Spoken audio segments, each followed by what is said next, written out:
Hi everybody, this is Brian, your National Academy of Sports Medicine certified personal trainer and nutrition coach, and this is my channel, The Hall of Gains. And so what I've noticed is, over the years of me being into fitness, is there is so many very bad, very annoying fitness myths. And so I'm going to go over 5 today, and I could go on forever, but today we'll just do 5.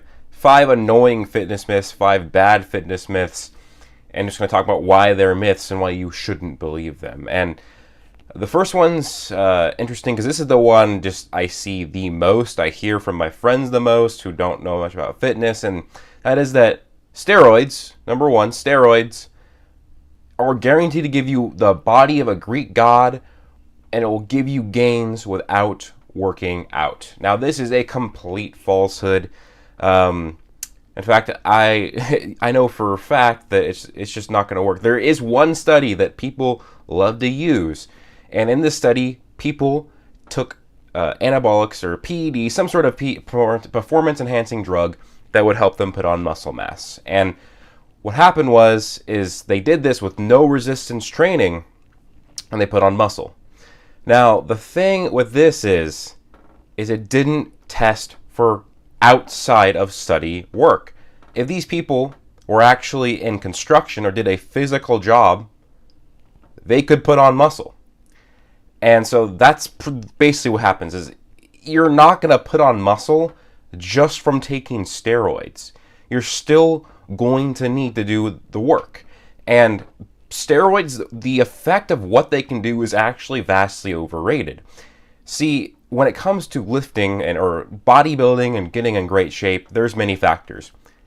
Number one is your genetics. Some people are gifted genetically, some are not.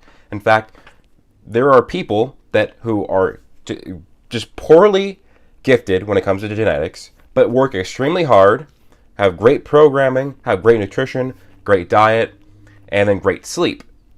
And then they do steroids. Yet somebody who has great genetics, who doesn't train consistently, doesn't diet consistently, and they're not on steroids, and they sleep 5 hours a night because they get too drunk the night before, and then they stay up too late. And they'll still have better bodies than the people who have bad genetics. Genetics is an insane fraction of what gets you a good body. So a lot of what you might want to get, you might not be able to get it, even if you did steroids. And so, no, getting on steroids is not going to give you the body of a Greek god. And if it can, eventually, it's going to take time. You got to remember, all these bodybuilders that you see, not only do they work their ass off, not only do they diet and do they sleep well, and they have good programming, but they've been doing it for years, and they have good genetics. And they're on the cycle. So it's all of those factors. It's not just that they're on steroids, right?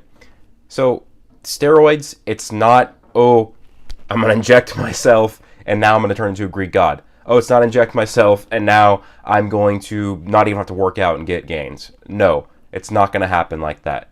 If you do take steroids, which I'm going to say I don't recommend, I'm going to be natural for my entire life. Unless if maybe there's some sort of Captain America super soldier thing in the next 30 years, then we'll see. But not steroids in its current state. But anyways, the second point, protein kills your kidneys. I've seen this so much, I've heard this so much that if you take too much protein, it's going to fuck with your kidneys. And this isn't true. This is actually something I just directly learned in my nutrition coach class. Protein and a large amount of protein is only going to be bad for your kidneys if you have pre-existing kidney conditions. So if you don't have bad kidneys, then having a lot of protein isn't going to be bad for them or bad for you. Protein is an essential nutrient. It's a macronutrient. You need protein. So getting too much of it, it's not going to do anything. Now, I'm not a doctor. I'm just a nutrition coach. So maybe get checked and talk to your medical provider and talk to them, see if you have kidney issues. But if you don't, you're fine to take as much protein as you want. And so, yeah, protein is not going to kill your kidneys. It's just scientifically not there. Number 3, and this is cardio kills your gains. This is the one I believed for a long time until I did my own research. And no, cardio does not kill your gains in its basic sense. There are ways where you can do cardio where it kills your gains, yes, but it is not cardio in itself that is killing your gains. So when I first got into really getting into fitness about September of 2018, that's when I essentially started my whole weight loss thing. I was like, oh, cardio kills your gains. Okay, I'm just going to do a walk, or I'll do HIIT cardio. So I'll do tire flips and ropes. And it worked. And I realized that if my goal right now is body recomposition, to maintain or build muscle while losing fat at the same time, well, when it comes to time efficiency, I can burn way more calories from jogging on the elliptical than tire flips or walking. Walking's still good cardio that I do, but tire flips and ropes, I'm not going to burn nearly as much calories from it in a quick amount of time. Sure, if you do HIIT cardio, you burn calories and then you have a passive burn over time, but it's not as nearly as efficient as just doing cardio, like an elliptical or a treadmill. So I switched to, and I do cardio 6 to 7 days a week. It's good for your heart. Now, this is what my strength conditioning coach when I was playing college football said to us, is that just because girls can't see your heart doesn't mean you should exercise it.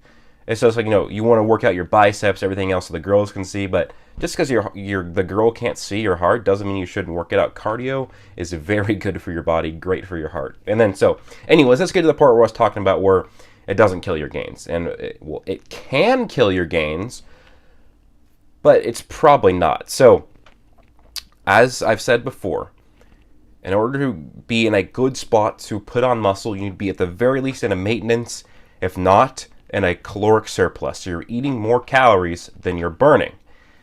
If you do cardio to the point where you put yourself in a caloric deficit, it's going to make your gains less efficient. So right now, I have switched back to a 1,000 caloric deficit. So I just want to get the best body I can by the end of the summer.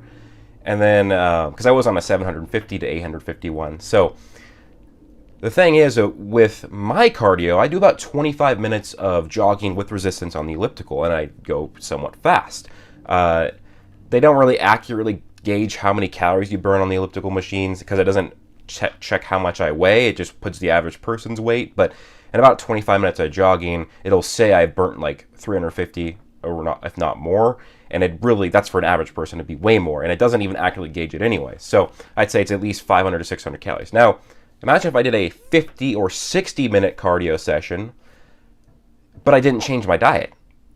That means I would burn an additional 500 to 600 calories, which would put me in a 1,500 to 1,600 caloric deficit, which the bigger the caloric deficit, the harder it is to maintain or put on muscle. So I'm already at the point where 1,000 calories deficit is going to be really hard to put on muscle, and I'm not going to do it for that long. And that's even the first place why I switched to a 750 for a while, and I might even switch back to a 750 depending on how I feel, because I'm already extremely tired from being on a 1,000 calorie deficit. I've only been on it for 5 days since I switched. But switching to a 1,500 to a 1,600 caloric deficit because I added more cardio, it's going to be even worse for my gains. I probably am not going to be able to maintain at all, let alone put muscle on. So that's to the point where cardio can ruin your gains.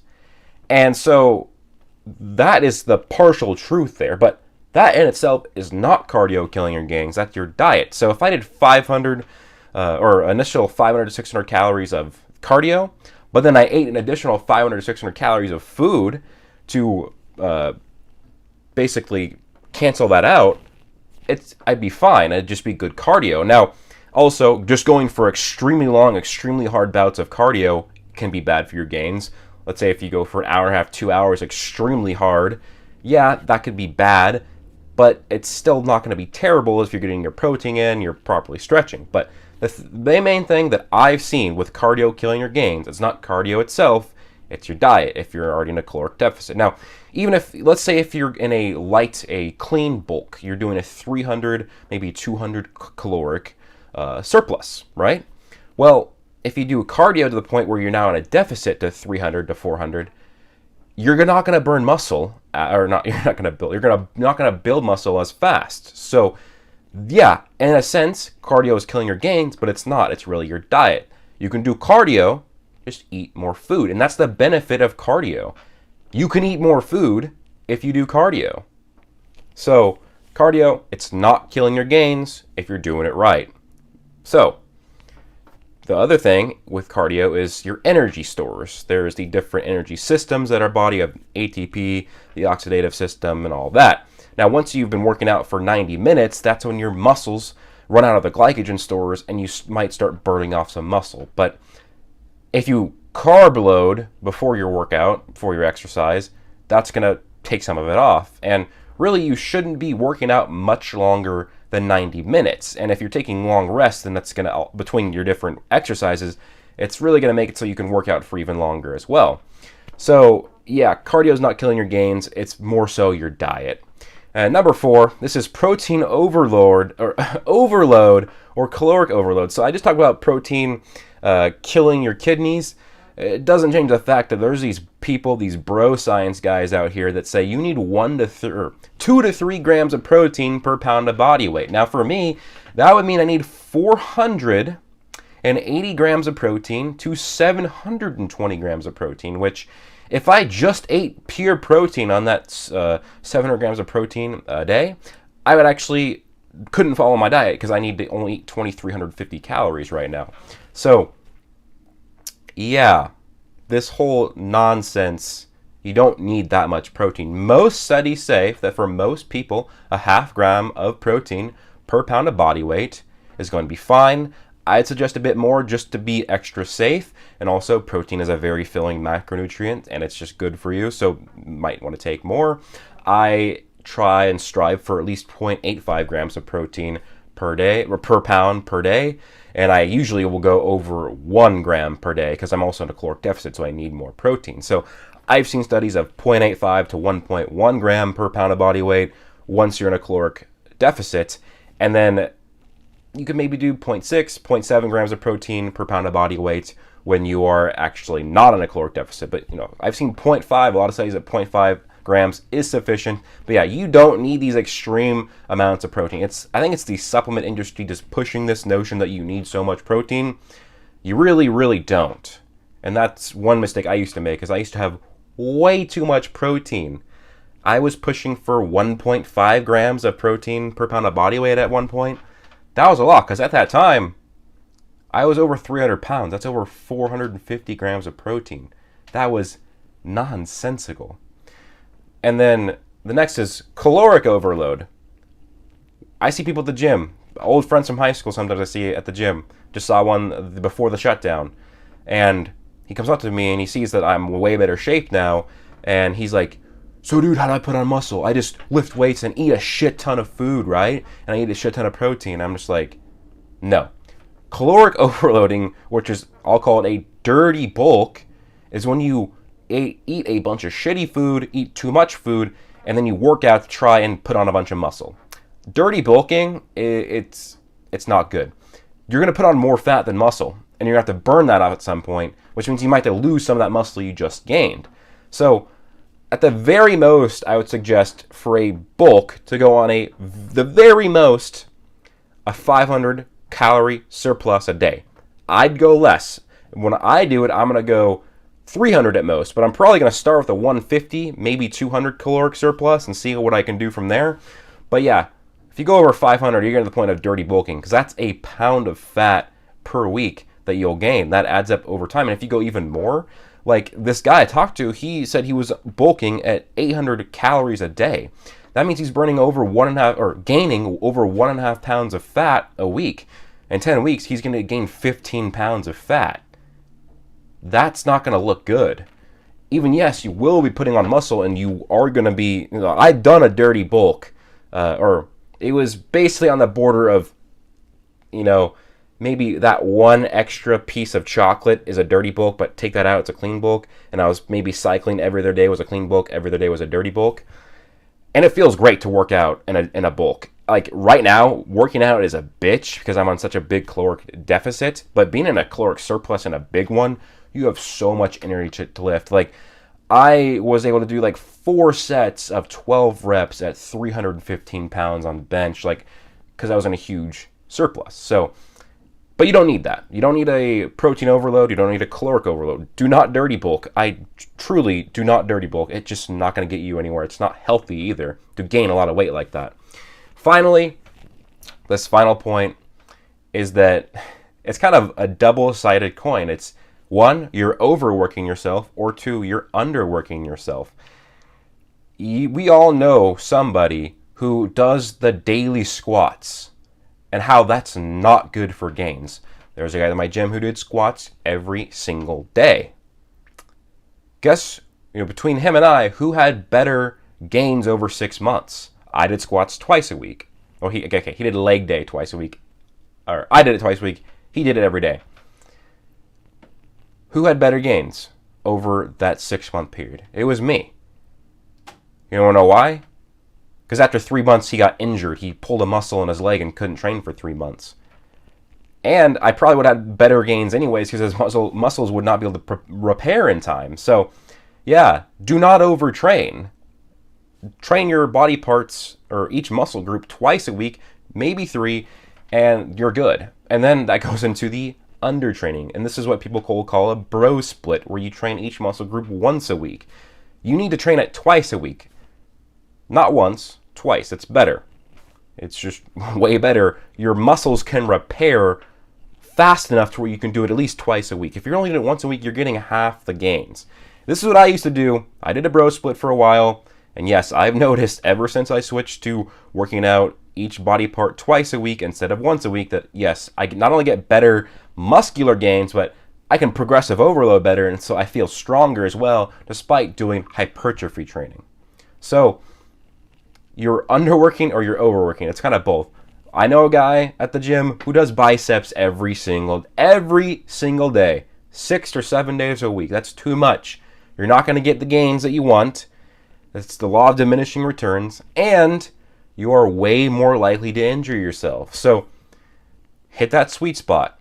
If you're training for muscle growth, 3 to 5 sets of an exercise, a few exercises per body part, per muscle group, 6 to 12 reps, twice a week. All right? That's the range. I'll say it one more time. Each muscle group, twice a week, a few exercises per, 3 to 5 sets at 6 to 12 reps. Okay? And also, when this comes to the undertraining part, I see people at the gym, they think they're training hypertrophy because they're doing 12 reps, but on their bench press, they finish at 12 and there's no struggle. That's not going to get you the great muscular gains you need. Your final set, your final rep needs to be the last one, or at least extremely close, okay? I try and make it to where my last rep of my set is the last I can do. That's why not all my sets are 12. In fact, most aren't. Most are in the 8 to 10 range. Maybe the first few sets are 12, but then towards the end it's like only 8 to 10. But that's fine because I'm going as intense as I can. But that being said, that's 5 fitness myths that are pretty annoying. So steroids, they're not going to give you a Greek god body immediately, especially without training. Protein is not killing your kidneys unless if you have a pre-existing kidney issue. Cardio is not killing your gains if you're dieting properly. Protein overloading and caloric overloading is not going to help. And number 5, don't overwork, don't underwork. There's that mixture. Just know you're probably doing it okay if you're staying within what I say. Don't do legs every day because you think that's going to be good. Don't do biceps every day, but don't do something once a week because you think that's all you need.